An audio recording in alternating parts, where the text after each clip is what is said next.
My favorite foot is the edge foot because it sews straight, and people wonder when they look at my garments and my handbags how the top stitching is so even and nice. Hi, I'm Cookie Gaynor, and today I'm going to teach you how to sew in circles, and afterwards I will show you what you can do with these circles. As you can see, I have fabric layered plus a push pin. We take the push pin and we press it through the center of the fabric layer. Then you'll see that when you look at the actual accessory on the machine that there are different numbers, and I have this set at 65. This item actually slides back and forth rather easily, so I've got this set at 65. And it doesn't matter what size you make your circle. Just pay attention to the way you have your fabric laying down. That's more important. I'm going to select a nice utility stitch. I'm going to do a 1-04 on this particular machine, which is a straight stitch middle. And I'm going to begin stitching in a circular motion, and I'm just going to make sure that the fabric remains flat between the push pin and the foot. So I'm just going around in a circle.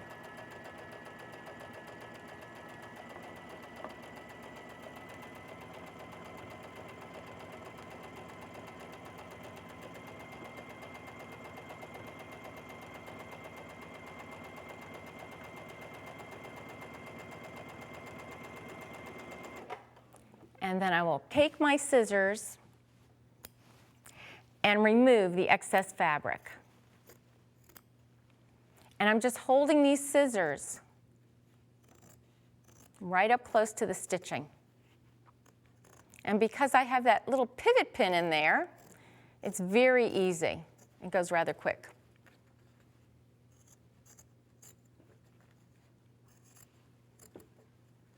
All the way around.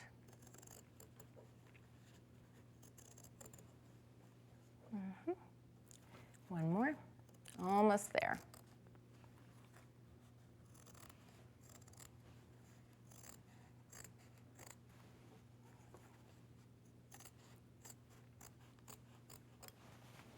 Once I have this done, then I will pick a nice zigzag stitch. On this machine, I'm picking a 1-10, and it's going to cover those stitches nicely.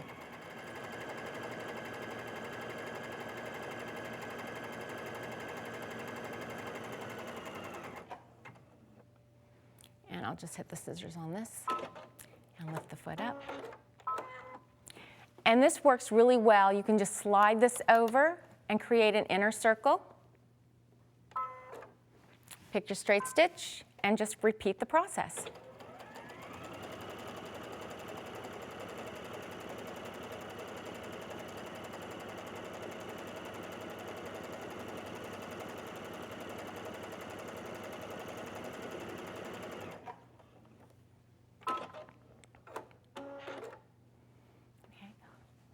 Once you make it all the way around, again, you will remove and cut from the inside and then zigzag.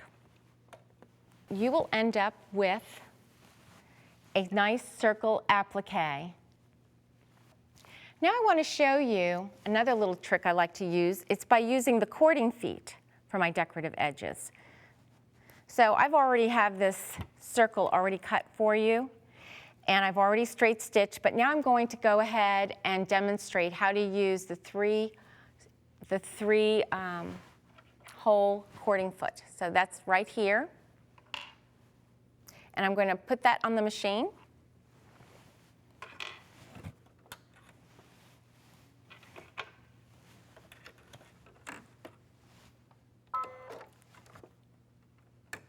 And what I did was I actually tied my threads together, and then I slid the threads into the little grooves. So you'll actually see that you can actually pull these across into the grooves. Lift my foot up.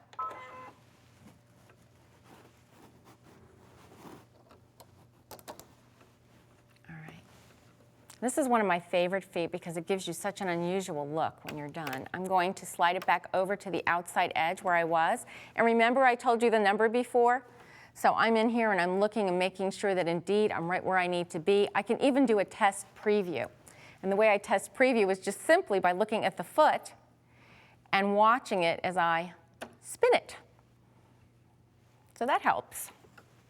The other thing I like to do for this particular stitch is I will come over to the machine and I'm going to select a nice hem stitch. Hem stitches are my favorite to use when I'm working with cording.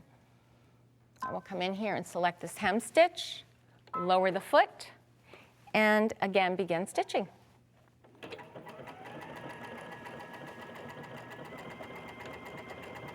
And the foot is doing all the work.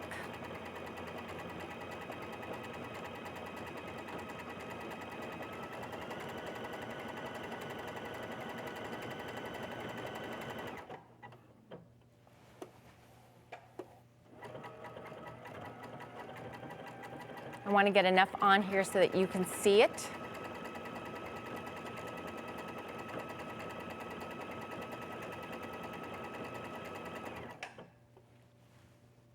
I'm going to hit the scissors and lift that foot. Take this apart so that you can see it as well. Here we go. I've got it attached because there's a knot attached to it, but you can see how pretty that is. Now, I'm using black thread here so that you're able to see it on screen. At home, I would use a complementary color, or I would even use invisible thread. Either one will work. So let me put that over to here. And as promised, I'm going to show you what you can do with these circles. So let's go ahead and take a break and walk over to our table. So take a look at the purses I've made, and I've done some echo stitching right here. So there's 3 different rows of various decorative stitches, and here is that wonderful little applique stitch that we've just been working on. So you can see that over on this end here too. Another fun little thing you can do with this is, let me bring this purse up to the front. And this purse here has some monogramming. It hasn't been top stitched yet. And this shows you how important top stitching is. We have top stitching here. I use an edge foot. This does not have it. So it's been monogrammed and decorative stitches added on top of the applique. And let me flip it the other side. And if you have a mobile scanner, like I do, I went ahead and actually used my mobile scanner, scanned in one of the flowers, and then I stitched it out on an embroidery machine. So you'll see this area here is actually embroidered. It's not just part of the fabric.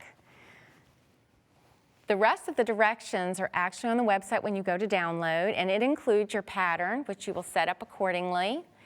And here you have the actual bag. What I want to remind you is you're going to applique your circles on before you assemble the bag. That's very important, so just follow the directions, and I think you will really enjoy creating this project.